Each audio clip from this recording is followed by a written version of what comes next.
So today is November 1st, really important day. It is the beginning of filling periods for UC applications. You guys want to know how far I've gotten on my essay? 0. I've not started one part of my application essay, and now that I haven't started, I'm stuck in this class, not only worrying about how I'm going to do like in today's speech, and not only how I'm going to do in my exam tomorrow and Thursday, but I'm stuck stressing out when I'm going to figure out when I'm going to start my essay, how I'm going to get accepted into the school, how I'm going to make my personal statement look good. There's a quote that says, "Never do today what you can put off till next week." I disagree with this quote. I'm going to break down the 3 reasons why I totally disagree with this quote. Number 1, you're not setting yourself up for success when you do this. For example, me right now. I know that if I would have planned out, doing my UC application and start organizing it and start thinking how I'm going to make this, paper look good and how I'm going to make this represent me the best way possible,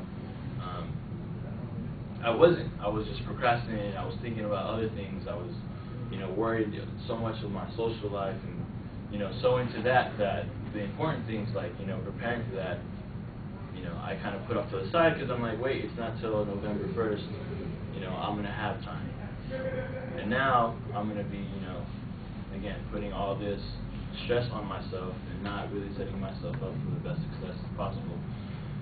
Number 2, you add more stress to yourself, and the things that you have to do now, you do it actually more inefficiently than you would do if you would have planned everything out ahead of time.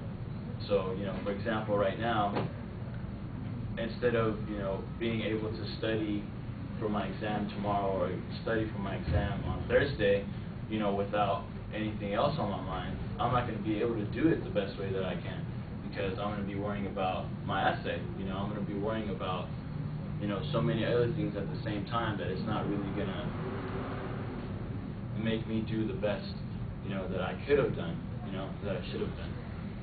So, in conclusion, be smarter and actually do what you can do ahead of time. Don't wait. It's gonna be more successful for you. It's gonna create less stress for you, in the long run.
Right, Russell, at the beginning your voice is really very low and subdued, and for an introduction that's a little bit problematic. You need to get the audience engaged pretty quickly.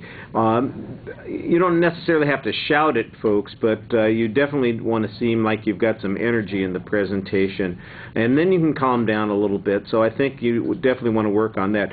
Once you're speaking, everything goes pretty smoothly. You sound certain of what you're saying and fairly confident of your point of view on on those things.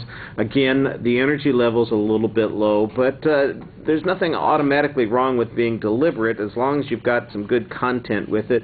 Your content was okay. I thought that you had two good things that you were talking about. You suggested that you were going to preview them, and then you didn't really. You just kind of went right into the body of the speech. And it wasn't that big a deal since there were only 2 points that you were going to talk about. I think if you had a little bit more detail on some of the stress that you were discussing on the second point, you'd be able to find some more interesting things and maybe an opportunity to have more variety in your voice. Same sort of thing with your facial expressions. You look serious, you look deliberate, you look fairly confident, but you don't always look engaged with the audience. It seems like you're speaking in front of us instead of to us. The same thing with your eye contact. You're scanning us instead of engaging us, and you want to really relate to the audience a little bit more. The summary was fine. And I thought that you had some pretty good emphasis with your gestures and your body movement. That seemed to be the place. Those seemed to be the places where some personality and some distinction came out. All right, thank you.